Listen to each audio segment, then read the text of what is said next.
realize it's a surprise. But now I see that that's just me. It's not like I even tried. So if you ask me how I'm doing, here is my reply. I'm getting by. Hello, she's back for the second time this week. I just can't stay away from you, evidently. That sounds very stalkerish. Also, this is an excellent opportunity to procrastinate against my revision. Today, I wanted to talk a little bit about my bisexual headcanons. So the characters that I've watched and I thought, yep, that's a good old bi right there. And I just want to say something real quick before I do start the video. Obviously, I think it's important to acknowledge and celebrate in-canon legitimate bisexual characters. I think that's fantastic, and I think there's definitely a place for that. This is more on the fun side, but also it's good to suggest that you don't have to have a character explicitly state their sexuality in order for that sexuality to be valid, because straight, until proven otherwise, should not be the default. So, with that all being said, today I'm going to get into 10 characters that I love and I will protect at all costs their little bisexual hearts. Straight on to it. The first character is obviously going to be Dean Winchester from the show Supernatural. Now, I've literally followed the Dean is bi tag on Tumblr for I think about 5 years now, and the reason why that is a tag is because there are so many people who headcanon Dean as bisexual, and for good reason. Even putting Castiel aside, there are so many moments in the show that suggest Dean's bisexuality, to when he gets hit on men, to him asking Sam, like, why does everyone think we're gay, or why does everyone think I'm gay? And seeing as Dean as a character, his story arc has been throughout the show, one way or another, him trying to overcome toxic masculinity, which has been instilled in him by his father and by his own sense of what is right and wrong for a man to do. Throughout the show, we see him becoming more comfortable with the more feminine sides of his personality, or the less manly sides of his personality. He's a geek, he likes comfortable things, he wants to settle down with a family, and so this idea of becoming more comfortable with your bisexuality definitely lends itself to this reading of the show and this underlying story which is happening in the show. So yeah, Dean is my baby bi boy and I love him very much and I will protect him at all costs. The second character is John Watson from Sherlock. Now, the thing is, if ever there's a character who is stringently just like, oh yeah, women, yeah, I love women, I've had loads of women love me, I've been with every woman. Me with a man? No. What are you talking about? That would be weird. Women, me? Women are for me. Yeah? Women. Did I mention I like women? Anyone who is that opposed to the idea of being with men probably likes men in some way, shape or form. Don't apply this rules to real life, even though there are definitely some situations where the people who are the most homophobic and the most against the idea of being with a person of the same sex can be attracted to that same sex, and that's the reason why they're so defensive about it. But yeah, John is an example of this. At several points throughout the show, people are just like, yeah, but you're gay. And he's like, I'm not gay. Which is true, John, you're bisexual. Another character that I think is bisexual is Nora from Scum. When I first began watching the show, I knew some things that were going to happen. And from what everyone had said online, I just thought she was in canon bisexual. I just thought that was a thing that was happening. And at the beginning of the series, when Nora meets one of the other characters, Eva, at a bar, and she's like smiling and she's pretty, I was like, here we go lads, here we go kids. And then it didn't happen. I was like, just constantly waiting for the other shoe, in this instance the other gender, to drop. And it never did. But that's fine, because in her heart she's bisexual. Great. Another character that I think is bisexual is Lena Luthor. Now, I have not seen Supergirl. I've only seen GIFs of it on Tumblr. I've watched some scenes. I don't need to watch the whole show to tell you now that Lena Luthor is bisexual. I mean, to be fair, she's played by Katie McGrath, who I'm just gonna put out now. It's impossible for her to play a character who isn't bisexual. Sorry, that's just the rules of the universe. Whatever character Katie McGrath plays is going to be bisexual, which is why another character on my list is Morgana from the show Merlin. Because, look, listen, as you may or may not know already, Katie McGrath was one of my bisexual awakenings when I was younger. Do I want these characters to be bisexual because I want Katie McGrath to be with me? Quite possibly. But in all seriousness, seeing as magic, as I've explained before in the show, it can be used as a metaphor for queerness.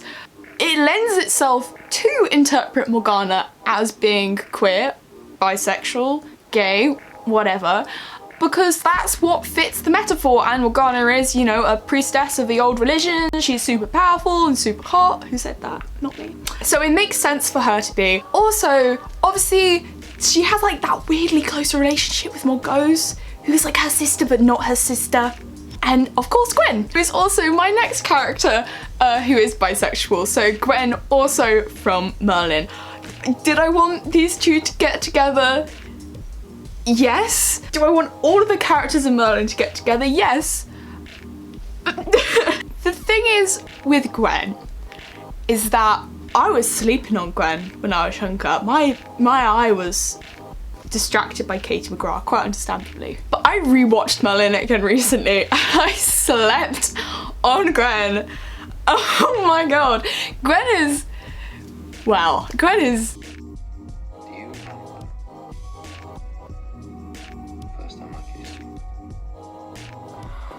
Oh my god!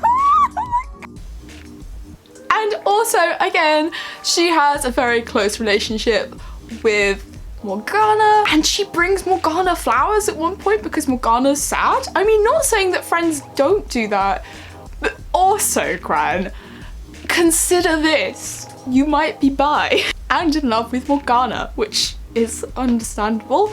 It's just gonna be a whole video of me just like bursting over people. I mean, it absolutely is. Anyway, also, Gwen is the only character in the entire show with like any sense to her, and I just want sensible bisexual representation in our media. I'd appreciate that a lot. So the next character, as I've said before, because I think everyone in Merlin is gay in some way, is Arthur Pendragon. I'm sorry, I promise that is my last character from Merlin being bisexual, but other notable additions to the Merlin queer family is Merlin, who is gay, Elian, who's also bisexual, and Gwen, who is pansexual and who should never meet Jack Harkness at any point in time, because they'd never get off each other, but they would get each other off. So yes, Arthur Pendragon. Listen, mate, Gwen, yeah? I get why you love her. I really do. I think you do love her. I also think that you love your servant. He's over there saving your life again. He does love you.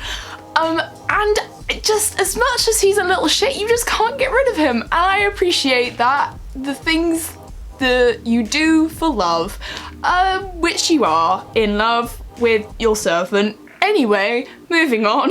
And my next character is the character of Han Solo from Star Wars. Don't tell me that Luke and him have nothing. Don't deny my space gaze that, okay? Don't deny it. But yeah, Han Solo, he's great. He's just out there living the bi space dream. Yeah, what's there not to love, really? What's there not to love? To add on to an earlier point, Han Solo, Gwen, and Jack Harkness should never share a room together. I think the universe would implode. The next character is the character of Harry Potter. Now, there's also a lot of discussion about Harry Potter being bisexual on the internet, and this is often because of the way that J.K. Rowling writes through his character. J.K. Rowling is presumably a straight woman, and therefore, as she's describing characters, she sometimes can, in some instances, let her identity as a straight woman when describing other men be described through Harry in the narrative. Harry would describe things about another male character that would be unusual to describe unless you were a person who was attracted to that person. And so sometimes in the narrative, as a reader, it sounds like Harry is finding this male character attractive. And I like the idea of Harry being bisexual because he has so much shit going on in his life. I just don't think he'd care. I think he'd just sit there and go, yeah, you know what? I like some girls, I like some dudes, I like some other people. I got bigger issues to deal with. Lord Voldemort's gonna like murder me in 3 months, and like, you know, everyone hates me and wants to kill me. Like, I don't have time. Yeah, I just don't think he'd care. I just don't think he'd care, and I think that'll be great. And the last character who I personally headcanon as being bisexual is Marjorie Tyrell from Game of Thrones. Now, this isn't much of a jump. Her character at several points in the show makes reference to girls who like other girls, and she is suspiciously chill about her brother being gay, like real chill. She just does not give a shit, which, you know, is great. And, you know, you don't have to also be queer to accept and love someone who is queer, but also at the same time, seeing as it was built on a medieval society, it's more likely that she would be chill with Loras being gay if she herself was queer in some way. And also, she's just, I feel like Natalie Dormer, because she exudes such just an amazing sensual, sexual energy as Marjorie Tyrell, I think it just, to a viewer, seems like she is attracted to everyone, which I'm okay with. Like, hun, if you want to go have sex with loads of different people, preferably not Joffrey, but, you know, go live your dream. Go live your dream. So that was my 10 bisexual headcanons. If you have any bisexual headcanons that you want to talk about, please talk about it with me down below. And yeah, I will see you guys probably very soon because I am trying to avoid my revision. I shall see you guys later. Bye!